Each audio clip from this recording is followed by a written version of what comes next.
Roma Kabanata 1. Si Paulo, na isang lingkod ni Hesus Kristo, na tinawag na maging isang apostol, inihiwalay ukol sa mabuting balita ng Diyos, na ipinangako niya ng una sa pamamagitan ng kanyang mga propeta sa mga banal na kasulatan.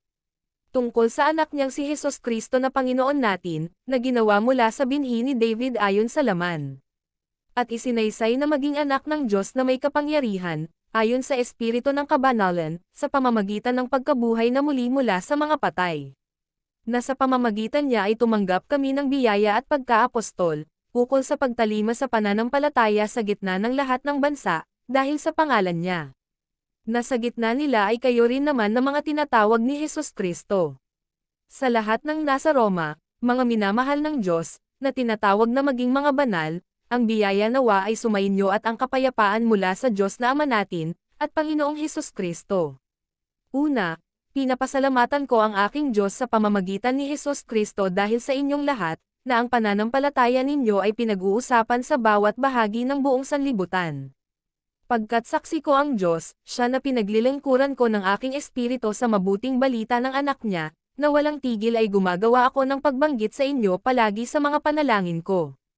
Na gumagawa ng pakiusap, kung sa anumang paraan ngayon sa katagalan ay magkaroon ako ng isang maunlad na paglalakbay sa pamamagitan ng kalooban ng Diyos upang makarating sa inyo. Pagkat nananabik akong makita kayo, upang may bahagi ko sa inyo ang ilang espiritual na kaloob, nang sa katapusan ay mapatatag kayo. Iyon ay, upang maaliw akong kasama ninyo sa pamamagitan ng nagkakaisang pananampalataya kapwa sa inyo at sa akin. Ngayon ay hindi ko nais na maging mangmang kayo, mga kapatid, na kalimitan ay naglayon akong pamaryan sa inyo, ngunit nahadlangan hanggang ngayon, upang magkaroon ako ng ilang bunga sa gitna rin naman ninyo, maging gaya ng sa gitna ng ibang mga hentil. May utang ako kapwa sa mga Griego, at sa mga barbaro, kapwa sa marurunong, at sa di marurunong. Sa gayon, gaya ng lubhang nasa akin, ay nakahanda akong mang-aral ng mabuting balita sa inyo ring nasa Roma. Pagkat hindi ko ikinahihiya ang mabuting balita ni Kristo, pagkat ito ang kapangyarihan ng Diyos sa ikaliligtas sa bawat isang nananalig, una ay sa Judeo, at sa Griego din naman. Pagkat doon ang katwiran ng Diyos ay ibinubunyag mula sa pananampalataya hanggang sa pananampalataya, gaya ng nasusulat, ang ganap ay mabubuhay sa pananampalataya. Pagkat ang pagkapuot ng Diyos ay ibinubunyag mula sa langit laban sa buong di pagkamakadiyos at kalikwan ng mga tao, na hinahawakan ang katotohanan sa kalikwan. Dahil ang maaaring malaman tungkol sa Diyos ay lantad sa kanila, kasi ipinakita na ito ng Diyos sa kanila. Pagkat ang mga di nakikitang bagay niya mula sa paglalang ng sanlibutan ay malinaw na nakikita, na inuunawa sa pamamagitan ng mga bagay na ginawa, maging ang kanyang walang hanggang kapangyarihan at pagka-Diyos, anupat wala silang may dadahilan.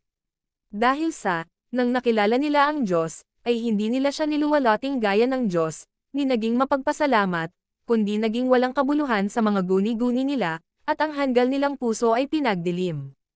Sa pagpapahayag ng kanilang sarili na marurunong, ay naging mga hanggal sila.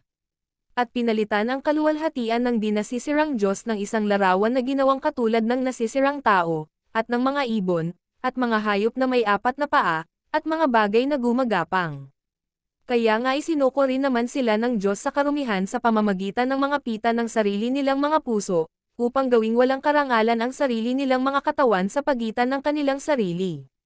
Na kanilang pinalitan ang katotohanan ng Diyos ng isang kasinungalingan, at samambaat.